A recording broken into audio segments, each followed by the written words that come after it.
కాంగ్రెస్ పాలన అంటేనే ప్రజాపాలన, అనునిత్యం ప్రజా సమస్యల కోసం ప్రజల కోసం పాటుపడేటటువంటి పార్టీ కాంగ్రెస్ పార్టీ. అధికారంలోకి రాగానే 4 గ్యారంటీలు అమలు చేసి ఇచ్చిన మాటను నిలబెట్టుకున్న ఈరోజు కాంగ్రెస్ పార్టీపై బురద జల్లే ప్రయత్నం చేసేందుకే బీఆర్ఎస్ నాయకులు, బీఆర్ఎస్ వర్కింగ్ ప్రెసిడెంట్ కేటీఆర్ అనుచిత వ్యాఖ్యలు చేస్తున్నారు. విద్యార్థులు రెచ్చగొట్టే ప్రయత్నము చేస్తున్నారు. ఎంతమంది అమాయకపు విద్యార్థుల్లో అనుమానాలు, ఆవేశాలు రెచ్చగొట్టే ప్రయత్నం చేస్తున్నారు.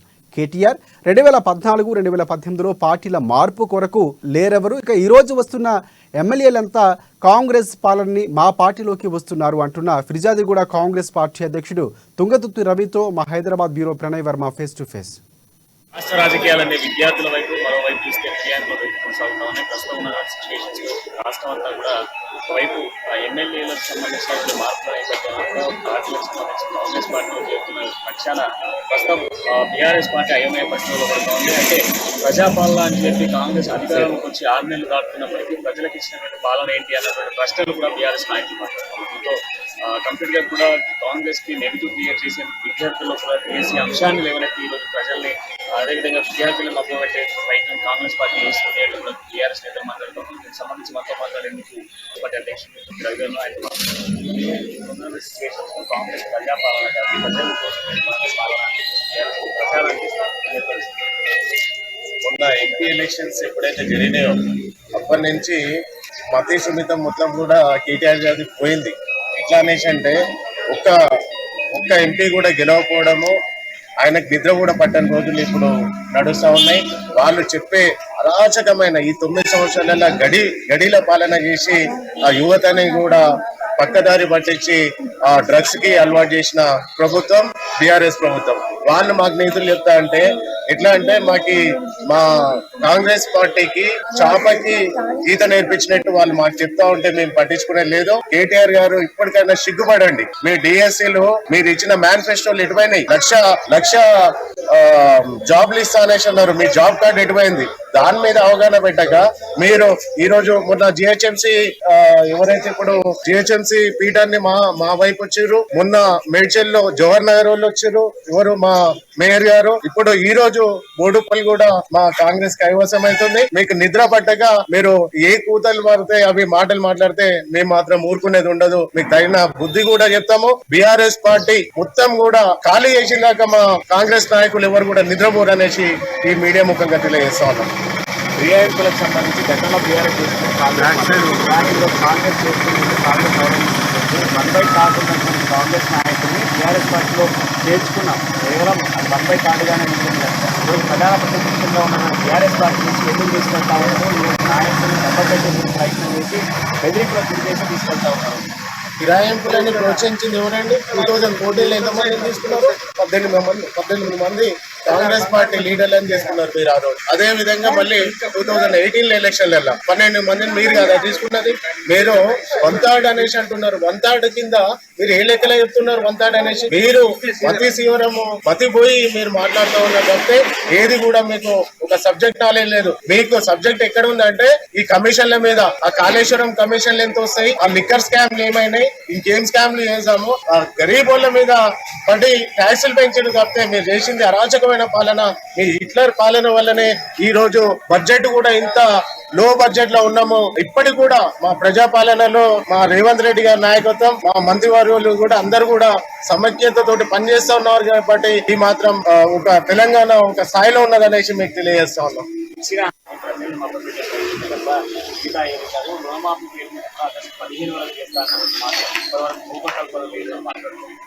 ఇప్పుడు 9-10 సంవత్సరాల పాలనలో మా 100 రోజు పాలన చూడండి. నేను చెప్పిన పనులు ఎన్ని చేసినాం. ఇప్పుడు 100 రోజులలో చేస్తా ఉన్నాం. 6 గ్యారెంటీలు ఇచ్చినాం మేము. 6 గ్యారెంటీలలో 4 గ్యారెంటీలు మేము అమలు పరిచినాం కదా. ప్రజల దగ్గర పోండి.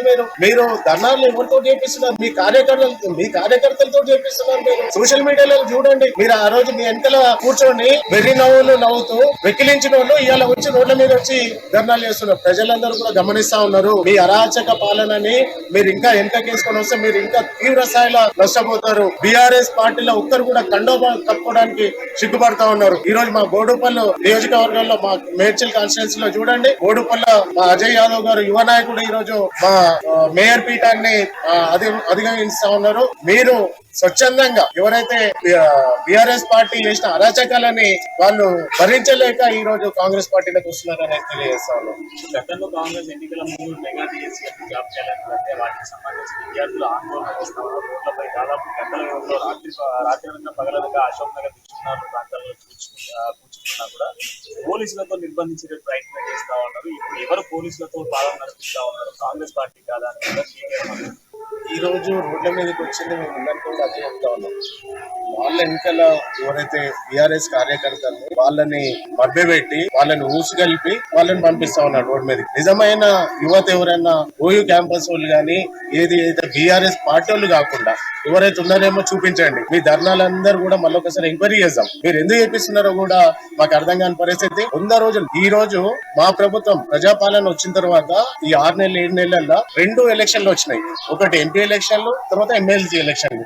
ఎలక్షన్ కోడ్లు అయితే పని చేయలేము కదా. మీరు గవర్నమెంట్ లో గత గవర్నమెంట్ లో పనిచేసిన వాళ్ళు మంత్రివర్యులు కదా. మీకు ఇంత సోయి లేకుండా మాట్లాడితే మాత్రం ప్రజలే బుద్ధి చెప్తారు. మీకు యువతనే మీకు బుద్ధి చెప్తుంది. ఎందుకంటే మీరు మొదటిగా మోసం చేసింది యువతనే అనేసి మీరు తెలియజేస్తా ఉన్నారు. మొత్తానికి కాంగ్రెస్ ఖచ్చితంగా కూడా ప్రజాపాలన ఖచ్చితమైన పాలన నుంచి కూడా కాంగ్రెస్ ఖచ్చితంగా కూడా రాబోయే రోజుల్లో బీఆర్ఎస్ పార్టీ క్లీన్ స్వీప్ చేయబోతామని ఒక కండవ కప్పుకోవడానికి కూడా ఒక నాయకులు లేకుండా బీఆర్ఎస్ పార్టీ ఖాళీ కాబోతుందని కూడా రవి గారు మాట్లాడుతున్నారు. ప్రజల నుంచి పన్నుల రూపంలో వచ్చే ప్రతి పైసా ప్రజా సంక్షేమం కోసమే ఖర్చు పెడతామని ఉప ముఖ్యమంత్రి భట్టి విక్రమార్క అన్నారు. హనుమకొండ కలెక్టరేట్ కాన్ఫరెన్స్ హాల్లో ఏర్పాటు చేసిన రైతు భరోసా పథకం అవగాహన సదస్సుకు ఉప ముఖ్యమంత్రి భట్టి విక్రమార్క హాజరయ్యారు. అనంతరం భట్టి విక్రమార్క మాట్లాడుతూ ఇందిరామ్మ రాజ్యంలో తెలంగాణ ప్రభుత్వం ప్రతిష్టాత్మకమైన హామీలు నెరవేర్చిందని చెప్పారు. మాది ప్రజాప్రభుత్వం కాబట్టి ప్రజల అభిప్రాయం మేరకు నిర్ణయాలు తీసుకుంటున్నామన్నారు. ప్రజల నుంచి పన్నుల రూపంలో వచ్చే ప్రతి పైసా ప్రజా సంక్షేమం కోసమే ఖర్చు పెడుతున్నామని చెప్పారు భట్టి విక్రమార్క. రైతు భరోసాకి ఇచ్చే ప్రతి పైసా, లేకపోతే ఏ కార్యక్రమం కోసం మనం ఖర్చు పెట్టే ప్రతి పైసా ఇది ప్రజల సొమ్మే. ప్రజలందరూ వారి రక్తాన్ని చెమటగా మార్చి శ్రమించి కట్టేటువంటి పన్నుల ద్వారా వచ్చేటువంటి ఆదాయం నుంచే మనం ప్రజలకు పంచుతా ఉన్నాం. అది ఆ ఆదాయాన్ని అధికారంలో ఉన్నటువంటి మేము అడ్డగోలుగా పంచే కార్యక్రమాలు చేయకుండా చాలా జాగ్రత్తతో దూబరా ఖర్చు లేకుండా ఆ ప్రజలందరూ ఎవరైతే పన్నుల రూపాయల డబ్బులు కట్టి ఆర్థిక వ్యవస్థకి రూపాయి పోగేసిస్తా ఉన్నారో వాళ్ళందరూ అభిప్రాయాలు తీసుకొని మీరందరూ ఎవరికి పంచమంటే ఏ రకంగా పంచమంటే ఆ రకంగా పంచడం కోసం ఈ సభను ఏర్పాటు చేయడం జరిగింది. అంతిమంగా మీ నిర్ణయమే రేపొద్దున జీవోగా కూడా రాబోతా ఉంది. ఈ ప్రభుత్వం చాలా ఓపెన్ మైండ్ తో ఉంది. ఒక ఉన్నతమైనటువంటి ఆలోచనతోనే ప్రజాప్రభుత్వంగా ప్రజల దగ్గరకు వచ్చి ప్రజల ఆలోచనలు తీసుకొని ఈ నిర్ణయం చేయాలనేటువంటి ఆలోచనతో ఈ కార్యక్రమాన్ని ఏర్పాటు చేశాం. కాబట్టి ప్రజలు రైతులు అందరి అభిప్రాయాల్ని ఎక్కువ సమయం తీసుకోకుండా బ్రీఫ్ గా అంటే క్లుప్తంగా ఎవరికి ఇస్తే మంచిది, ఎంతమందికి ఇస్తే మంచిది, ఏ రకంగా ఇస్తే మంచిది అనేది 1, 2, 3, 4 పాయింట్స్ లాగా మీరు చెప్తా ఉంటే మేము అందరం రాసుకుంటాం. ప్రతి రైతు పేరు, ప్రతి ఊరు పేరు, ప్రతి మండలం పేరు, మీరు చెప్పే ప్రతి అంశాన్ని కూడా నోట్ చేసుకుంటాం. ఎక్కువగా ఒకరు చెప్పింది. భద్రాద్రి కొత్తగూడెం జిల్లా భద్రాచలం గోదావరి పరివాహకం మొన్నటి వరకు ఎడారిలా ఇసుక తిన్నెలతో కనిపించింది. గత కొద్ది రోజులుగా చెదురుమదురుగా కురుస్తున్న వర్షాలకు జలకళ సంతరించుకుంది. 13.5 అడుగులకు చేరి నిలకడగా ప్రవహిస్తుంది నీరు. గోదావరిలో పుణ్యస్నానాలు ఆచరించే భక్తులకు ఏ విధమైన ప్రమాదాలు జరగకుండా అధికారులు చర్యలు చేపట్టారు. నిత్యం బోట్లతో పహారా కాస్తూ రక్షణ చర్యలు చేపట్టి పర్యవేక్షిస్తున్నారు. ఇక ఇదే విషయానికి సంబంధించి మరింత సమాచారాన్ని భద్రాద్రి కొత్తగూడెం నుంచి మా ప్రతినిధి శ్రీనివాసరావు అందిస్తారు. భద్రాద్రి కొత్తగూడెం జిల్లా భద్రాచలం వద్ద ఉన్నటువంటి గోదావరి పుణ్యనది ఏదైతే ఉందో ఈ యొక్క పుణ్యనది గత కొద్ది రోజుల క్రితం వరకు ఎడారిని తలపిస్తూ ఇసుక తిన్నెలతోటి నిండుకొని ఉన్నటువంటి ఈ యొక్క గోదావరి కొద్ది రోజులుగా కురుస్తున్నటువంటి వర్షాలకు ఈ యొక్క గోదావరి నది 13.5 అడుగులకు చేరి గోదావరిలో వరద ప్రవాహం పెరుగుతూ వస్తుంది.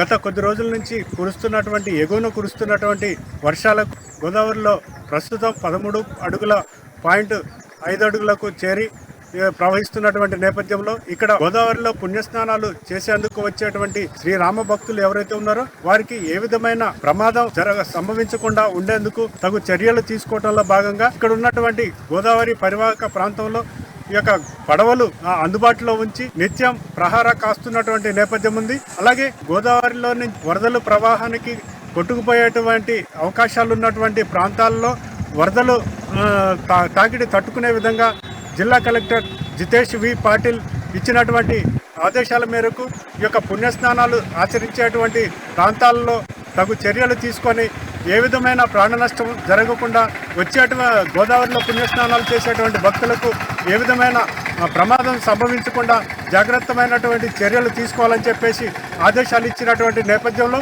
ఇక్కడ గోదావరి పుణ్యస్నానాలు అలాగే గోదావరి పరివాహక ప్రాంతంలో కరకట్ట పక్కనున్నటువంటి ఈ యొక్క చిన్న చిన్న దేవాలయాల వద్ద భక్తులకు ఏ విధమైన ఇబ్బంది కలగకుండా అలాగే గోదావరిలో స్నానాలు చేసేటువంటి భక్తులకు కావచ్చు అలాగే పిండ ప్రదానాలు చేసేటువంటి భక్తులకు కావచ్చు ఏ విధమైన ప్రమాద సంఘటనలు జరగకుండా తగు జాగ్రత్తలు తీసుకోవాలని జిల్లా కలెక్టర్ ఆదేశించినటువంటి నేపథ్యంలో ప్రస్తుతం పడవలు అలాగే అందుబాటులో ఉంచి నిత్యం ప్రహార కాస్తున్నటువంటి నేపథ్యం ఉంది. వీడియో జర్నలిస్ట్ గౌస్తో శ్రీనివాస్, అమ్మ న్యూస్, భద్రాద్రి కొత్తగూడెం జిల్లా. పెళ్లికి ముందు జరిగే ఫోటోషూట్ పిచ్చి ఆ జంటకు కష్టాలు తెచ్చిపెట్టింది. అందమైన ప్రాంతానికి వెళ్లారు. ఫోటోషూట్ తీసుకున్న సమయంలో మరి ఏం జరిగిందో తెలియదు. అదే రూట్లో ట్రైన్ రావడంతో బ్రిడ్జి పై నుంచి కిందకి దూకేశారు ఆ జంట. ప్రస్తుతం ఆసుపత్రిలో ట్రీట్మెంట్ తీసుకుంటుంది ఆ జంట. భర్త పరిస్థితి క్రిటికల్గా ఉన్నట్లు తెలుస్తుంది. ఇక రాజస్థాన్లోని బాఖీనగర్కు చెందిన కొత్త జంట రాహుల్ జాహ్నవి దంపతులు చెల్లెలు బావతో కలిసి విహారయాత్రకు వెళ్లారు. పాలీలోని పురాతన రైల్వే బ్రిడ్జ్ వద్ద లొకేషన్ బాగుండటంతో తమ సెల్ ఫోన్లకు పని కల్పించారు. మీటరు గేజ్ రూట్ కావడంతో ట్రాక్ పై నిలబడి ఫోటోలకు ఫోజులు చేస్తున్నారు. ఇంతలోనే ఆ ట్రాక్ పైకి రైలు వస్తోంది. బ్రిడ్జికి మధ్యలో జంట ఉండిపోవడంతో అటు ఇటు వెళ్ళలేకపోయారు. రాహుల్ చెల్లెలు బావ ఆ రైలు నుంచి తప్పించుకున్నారు. ఇక రైలు రాకను గమనించిన రాహుల్ జాహ్నవి జంట భయంతో తమ ప్రాణాలు కాపాడుకోవడానికి బ్రిడ్జి పై నుంచి లోయలోకి దూకేశారు. దీంతో ఈ ప్రమాదం సంభవించింది.